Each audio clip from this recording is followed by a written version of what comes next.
أعوذ بالله من الشيطان الرجيم بسم الله الرحمن الرحیم. د شروط صلات د لمانځه بیان پر دې ځای باندې ختم سو. اوس د اوداسه بیان شروع کیږي.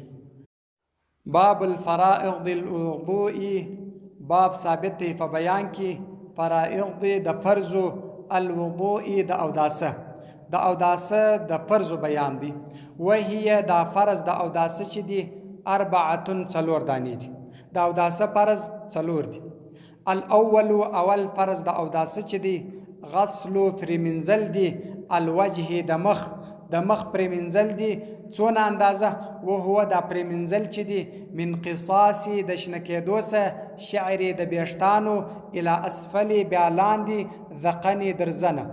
ګوره د سر د خوا چې بیشتان را شنه سوي دي د دغه ځا څخه بیا راځه درزنه لاندې در دا ځا پورې. والاذنین د یوه غوږ څخه بیا در بله غوږ پورې.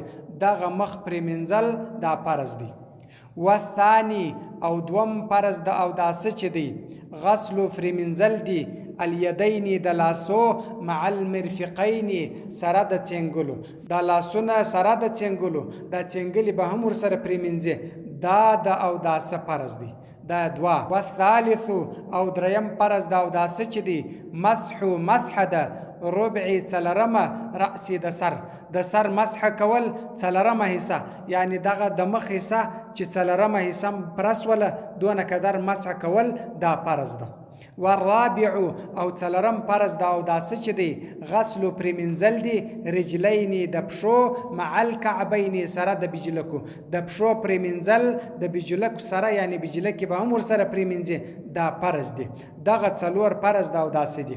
فان ترک کچیر پرېښوي واحدا یو د دغه څلورو سه او جزءا یا یو څه د دا څلورو سه من هذه الاربعه د دغه څلورو شیانو سه المذکورتی چې درته ذکر سو لم یجوز نه دی روا صلاته المنځ ده فعليه پر ده باندې الاعاده راګرځول دي د دغه اوداسه بیرته.